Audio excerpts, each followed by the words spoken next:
ಒಟ್ಟಿನಲ್ಲಿ 32 ಡೆಂಗ್ಯೂ ಪ್ರಕರಣಗಳು ಪತ್ತೆಯಾಗಿದ್ದು ಅತಿ ಹೆಚ್ಚು ಸಿದ್ದೇಶ್ವರನ ದುರ್ಗದಲ್ಲಿ ವರದಿಯಾಗಿವೆ. ಇದಕ್ಕೆ ಕಡಿವಾಣ ಹಾಕಲು ಅಗತ್ಯ ಕ್ರಮ ಕೈಗೊಳ್ಳುವಂತೆ ತಾಲೂಕು ಪಂಚಾಯಿತಿ ಇಒ ಶಶಿಧರ್ ಸೂಚನೆ ನೀಡಿದ್ದಾರೆ. ನಗರದ ತಾಲೂಕು ಪಂಚಾಯತ್ ಸಭಾಂಗಣದಲ್ಲಿ ಆಶಾ ಕಾರ್ಯಕರ್ತೆ ಸಂಜೀವಿನಿ ಮಹಿಳಾ ಒಕ್ಕೂಟ ನೈರ್ಮಲ್ಯ ಸಮಿತಿಗೆ ಆಯೋಜಿಸಿದ್ದ ಡೆಂಗ್ಯೂ ನಿಯಂತ್ರಣ ಪೂರ್ವಭಾವಿ ಸಭೆಯ ಅಧ್ಯಕ್ಷತೆ ವಹಿಸಿ ಮಾತನಾಡಿದರು. ಗ್ರಾಮದ ಪ್ರತಿ ಮನೆಗೆ ಹೋಗಿ ಲಾರ್ವಾ ತಪಾಸಣೆ ಮಾಡಬೇಕು. ಯಾರಿಗಾದರೂ ಚಳಿ ಜ್ವರ ಕಾಣಿಸಿಕೊಂಡರೆ ನಿರ್ಲಕ್ಷ್ಯ ವಹಿಸದೆ ಸಮೀಪದ ಆರೋಗ್ಯ ಕೇಂದ್ರಕ್ಕೆ ಹೋಗಿ ತಪಾಸಣೆ ಮಾಡಿಸುವಂತೆ ತಿಳಿಸಬೇಕು. ಗ್ರಾಮೀಣ ಭಾಗದಲ್ಲಿ ಡೆಂಗ್ಯೂ ಸೇರಿದಂತೆ ಸಾಂಕ್ರಾಮಿಕ ರೋಗಗಳು ಹರಡದಂತೆ ಅಗತ್ಯ ಮುಂಜಾಗ್ರತೆ ವಹಿಸಬೇಕು. ಡೆಂಗ್ಯೂ ಉಲ್ಬಣವಾದರೆ ಹತೋಟಿಗೆ ತರಲು ಕ್ರಮ ವಹಿಸಬೇಕು. ಪ್ರಾರಂಭದಲ್ಲಿ ಚಿಕಿತ್ಸೆ ಪಡೆದರೆ ಗುಣಮುಖರಾಗಲು ಸಾಧ್ಯ. ಆರೋಗ್ಯ ಇಲಾಖೆ, ಗ್ರಾಮ ಪಂಚಾಯಿತಿ, ನೈರ್ಮಲ್ಯ ಸಮಿತಿ, ಸಂಜೀವಿನಿ ಒಕ್ಕೂಟ ಜಂಟಿಯಾಗಿ ಸಾಂಕ್ರಾಮಿಕ ರೋಗ ಹರಡದಂತೆ ಸಾರ್ವಜನಿಕರಿಗೆ ಅರಿವು ಮೂಡಿಸಬೇಕು. ಡೆಂಗ್ಯೂ ಪ್ರಕರಣ ಕಂಡುಬಂದರೆ ಸಂಬಂಧಿಸಿದ ಅಧಿಕಾರಿಗಳೇ ನೇರ ಹೊಣೆಯಾಗುತ್ತೀರಿ. ಕೋವಿಡ್ ಸೋಂಕು ಹತೋಟಿಗೆ ಯಾವ ರೀತಿ ಕರ್ತವ್ಯ ನಿರ್ವಹಿಸಿದ್ರೋ ಅದೇ ರೀತಿ ಡೆಂಗ್ಯೂ ಹತೋಟಿಗೆ ಮುಂದಾಗಬೇಕು ಎಂದರು. ಸಭೆಯಲ್ಲಿ ಆರೋಗ್ಯ ಇಲಾಖೆ, ಸಂಜೀವಿನಿ, ನೈರ್ಮಲ್ಯ ಸಮಿತಿ ಅಧಿಕಾರಿ, ಸಿಬ್ಬಂದಿಗಳಿದ್ರು. ಇದೆಂತ ತಿಳ್ಕೊಂಡು ಬಂದಿಲ್ಲ. ಏನಪ್ಪ ನೀನೇನಿದೆಯಾ ಅಲ್ಲ, ನೀ ಏನಾಗಿದೆಯಾ ಅಂತ ಕೇಳ್ತೀನಿ. ಸೀನಿಯರ್ ಹೆಲ್ತ್ ಇನ್ಸ್ಪೆಕ್ಟರ್ ಮತ್ತೆ ಇದು ಇರ್ಬೇಕಲ್ಲ, ಇದೆಲ್ಲ ಮಾಹಿತಿ.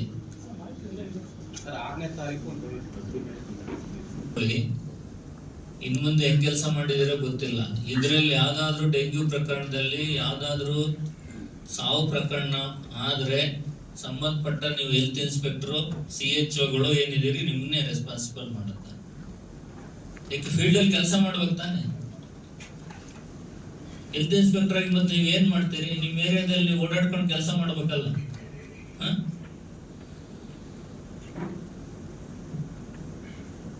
ನೋಡ್ರಿ ಡಾಕ್ಟರ್, ಇವ್ರ ಏರಿಯಾದಲ್ಲಿ ಆಗಿರೋ ಕೆಲಸನೇ ಗೊತ್ತಿಲ್ಲ ಇವ್ರಿಗೆ.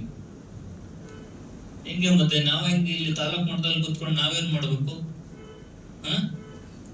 ಈಗ ಅದಕ್ಕೆ ಅಲ್ಲನಪ್ಪ ನೇಮಿಸಿರೋದು ಸರ್ಕಾರದಿಂದ. ಮಾಡ್ಬೇಕಲ್ಲ ನಿನ್ ಕೆಲಸ. ಕೋಆರ್ಡಿನೇಷನ್ ಫೇಲ್ಯೂರ್ ಆಗಿದೆ ಸರ್. ಸಿಎಸ್ ವಿಸಿಟೆಡ್ 4 ವಿಸಿಟ್ ಆಗಿದೆ ಅಂತ ಪ್ರೈಮರಿ ಹೆಲ್ತ್ ಕೇರ್ ಆಫೀಸರ್ ಹೇಳ್ತಿದ್ದಾರೆ. ಇದು ರಿಪೋರ್ಟಿಂಗ್ ಸೀನಿಯರ್ HCO ರಿಪೋರ್ಟಿಂಗ್ ಮಾಡ್ತಾರೆ. ಮತ್ತೆ ಕೋಆರ್ಡಿನೇಷನ್ ಫೇಲ್ಯೂರ್ ಮಾತಾಡ್ಕೋಬೇಕಲ್ಲ. ಏನು ಎಷ್ಟಿರುತ್ತೆ ಏರಿಯಾ? ತುಂಬಾ ಕಡಿಮೆ ಏರಿಯಾ.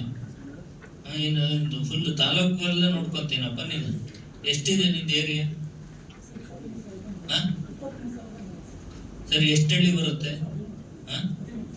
18 ಹಳ್ಳಿ ಬರುತ್ತೆ.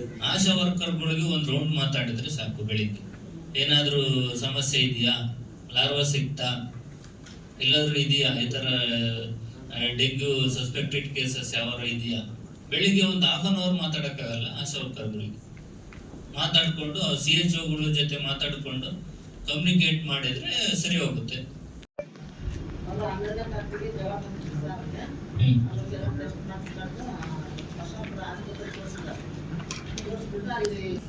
ಅವ್ರ ಮನೆಯವ್ರಿಗೆ ಯಾರಿಗೂ ಇಲ್ಲ, ಸುತ್ತಮುತ್ತ ಅಕ್ಕಪಕ್ಕ ಯಾರಿಗೂ ಇಲ್ಲ, ಏನ್ ಸಮಸ್ಯೆ ಇಲ್ಲ ಈಗ ಅಲ್ಲಿ. ಇವರು ಬೋರೇಶ್ ನಾಯಕ್, ಶಿವಣ್ಣ, ಅದು ಬರ್ಷಾಂಪುರ ಅಂತಾನೆ ಇದೆಯಮ್ಮ. ಇವ್ರದ್ದು ಹೇಗಿದೆ? ಇವರು ಚೆನ್ನಾಗಿದ್ದಾರೆ. ದೇವೇಂದ್ರ ಸನ್ನಪ್ಪು ಹನುಮಂತರಾಜ್. ಮತ್ ನೀವು ಸಿದ್ದೇಶ್ವರ ದುರ್ಗ ಅಂತ ಹಾಕಿದಿರಲ್ಲ, ಪರಶುರಾಂಪುರ.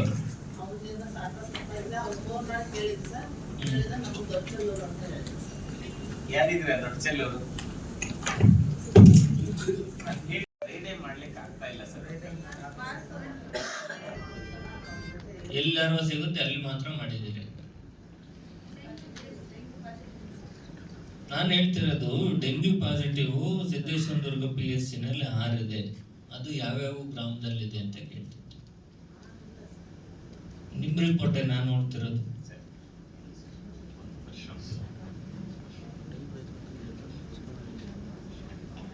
CHC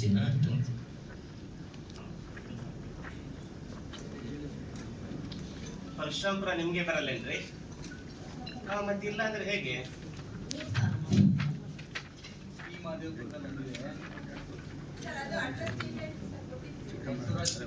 ಅಡ್ರೆಸ್ ಚೇಂಜ್ ಆದ ತಕ್ಷಣ ನಾವ್ ಇನ್ನೊಂದ್ ಕಡೆ ಶಿಫ್ಟ್ ಆಗಲ್ಲ, ನಿಮ್ಗೆ ಬಂದಿರುತ್ತೆ.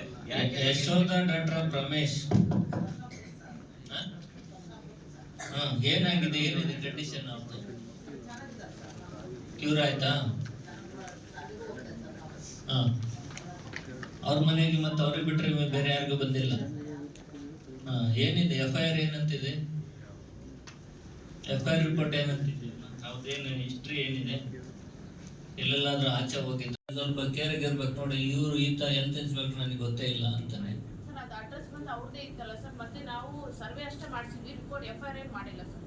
ಅಡ್ರೆಸ್ ಅದೇ ಇರ್ಲಮ್ಮ. ಈಗ ಪ್ರಕರಣ ಎಲ್ಲಿ ಡಿಟೆಕ್ಟ್ ಆಗಿರೋದು ಎಲ್ಲಿ? ಅಲ್ಲೇ ತಾನೆ, ದೊಡ್ಡ ಚೆಲ್ಲೂರಲ್ಲೇ ತಾನೆ. ಗೋಲ್ರಟ್ಟಿಲಿ.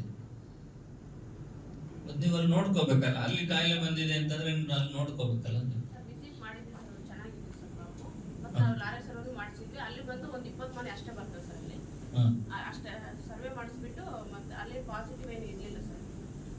ಈಗ ನೋಡಿ, ನಿಮ್ಗೆ ರೆಸ್ಪಾನ್ಸಿಬಲ್ ಮಾಡ್ತೀನಿ ನಾನು, ಕನ್ಸರ್ನ್ಡ್ CHO ಹೆಲ್ತ್ ಇನ್ಸ್ಪೆಕ್ಟರ್. ನೀವು ಕೋರ್ಡಿನೇಷನ್ ಇಲ್ದೇನೆ ಈ ತರ ಬೇಜವಾಬ್ದಾರಿ ತಂದಿಂದ ಉತ್ತರ ಕೊಟ್ರೆ ಕೇಳಲ್ಲ ನಾನು. ಅಟ್ಲೀಸ್ಟ್ ಈಗ ತಾಲೂಕಲ್ಲಿರೋ 30 ಪ್ರಕರಣಗಳದ್ದು ನಿಮ್ದು ಎಲ್ಲೆಲ್ಲಾಗಿದೆ ಅಂತ ನಿಮ್ಗೆ ಮಾಹಿತಿ ಇಲ್ಲ. CM ರಿವ್ಯೂ ಮಾಡ್ತಿದ್ದಾರೆ ಅಂತ ಹೇಳ್ತಿದ್ದೀನಿ ನಾನು. ಲೋಕಲ್ ಆಗಿ ಕೆಲಸ ಮಾಡೋ ತಾಲೂಕಿನಲ್ಲಿ 32 ಡೆಂಗ್ಯೂ ಪ್ರಕರಣಗಳು ಪತ್ತೆಯಾಗಿದ್ದು ಅತಿ ಹೆಚ್ಚು ಸಿದ್ದೇಶ್ವರನ ದುರ್ಗದಲ್ಲಿ ವರದಿಯಾಗಿವೆ. ಇದಕ್ಕೆ ಕಡಿವಾಣ ಹಾಕಲು ಅಗತ್ಯ ಕ್ರಮ ಕೈಗೊಳ್ಳುವಂತೆ ತಾಲೂಕು ಪಂಚಾಯಿತಿ ಇಒ ಶಶಿಧರ್ ಸೂಚನೆ ನೀಡಿದ್ದಾರೆ. ನಗರದ ತಾಲೂಕು ಪಂಚಾಯತ್ ಸಭಾಂಗಣದಲ್ಲಿ ಆಶಾ ಕಾರ್ಯಕರ್ತೆ ಸಂಜೀವಿನಿ ಮಹಿಳಾ ಒಕ್ಕೂಟ ನೈರ್ಮಲ್ಯ ಸಮಿತಿಗೆ ಆಯೋಜಿಸಿದ್ದ ಡೆಂಗ್ಯೂ ನಿಯಂತ್ರಣ ಪೂರ್ವಭಾವಿ ಸಭೆಯ ಅಧ್ಯಕ್ಷತೆ ವಹಿಸಿ ಮಾತನಾಡಿದರು. ಗ್ರಾಮದ ಪ್ರತಿ ಮನೆಗೆ ಹೋಗಿ ಲಾರ್ವಾ ತಪಾಸಣೆ ಮಾಡಬೇಕು. ಯಾರಿಗಾದರೂ ಚಳಿ ಜ್ವರ ಕಾಣಿಸಿಕೊಂಡರೆ ನಿರ್ಲಕ್ಷ್ಯ ವಹಿಸದೆ ಸಮೀಪದ ಆರೋಗ್ಯ ಕೇಂದ್ರಕ್ಕೆ ಹೋಗಿ ತಪಾಸಣೆ ಮಾಡಿಸುವಂತೆ ತಿಳಿಸಬೇಕು. ಗ್ರಾಮೀಣ ಭಾಗದಲ್ಲಿ ಡೆಂಗ್ಯೂ ಸೇರಿದಂತೆ ಸಾಂಕ್ರಾಮಿಕ ರೋಗಗಳು ಹರಡದಂತೆ ಅಗತ್ಯ ಮುಂಜಾಗ್ರತೆ ವಹಿಸಬೇಕು. ಡೆಂಗ್ಯೂ ಉಲ್ಬಣವಾದರೆ ಹತೋಟಿಗೆ ತರಲು ಕ್ರಮ ವಹಿಸಬೇಕು. ಪ್ರಾರಂಭದಲ್ಲಿ ಚಿಕಿತ್ಸೆ ಪಡೆದರೆ ಗುಣಮುಖರಾಗಲು ಸಾಧ್ಯ. ಆರೋಗ್ಯ ಇಲಾಖೆ, ಗ್ರಾಮ ಪಂಚಾಯಿತಿ, ನೈರ್ಮಲ್ಯ ಸಮಿತಿ, ಸಂಜೀವಿನಿ ಒಕ್ಕೂಟ ಜಂಟಿಯಾಗಿ ಸಾಂಕ್ರಾಮಿಕ ರೋಗ ಹರಡದಂತೆ ಸಾರ್ವಜನಿಕರಿಗೆ ಅರಿವು ಮೂಡಿಸಬೇಕು. ಡೆಂಗ್ಯೂ ಪ್ರಕರಣ ಕಂಡುಬಂದರೆ ಸಂಬಂಧಿಸಿದ ಅಧಿಕಾರಿಗಳೇ ನೇರ ಹೊಣೆಯಾಗುತ್ತೀರಿ. ಕೋವಿಡ್ ಸೋಂಕು ಹತೋಟಿಗೆ ಯಾವ ರೀತಿ ಕರ್ತವ್ಯ ನಿರ್ವಹಿಸಿದ್ರೋ ಅದೇ ರೀತಿ ಡೆಂಗ್ಯೂ ಹತೋಟಿಗೆ ಮುಂದಾಗಬೇಕು ಎಂದರು. ಸಭೆಯಲ್ಲಿ ಆರೋಗ್ಯ ಇಲಾಖೆ, ಸಂಜೀವಿನಿ, ನೈರ್ಮಲ್ಯ ಸಮಿತಿ ಅಧಿಕಾರಿ, ಸಿಬ್ಬಂದಿಗಳಿದ್ದರು.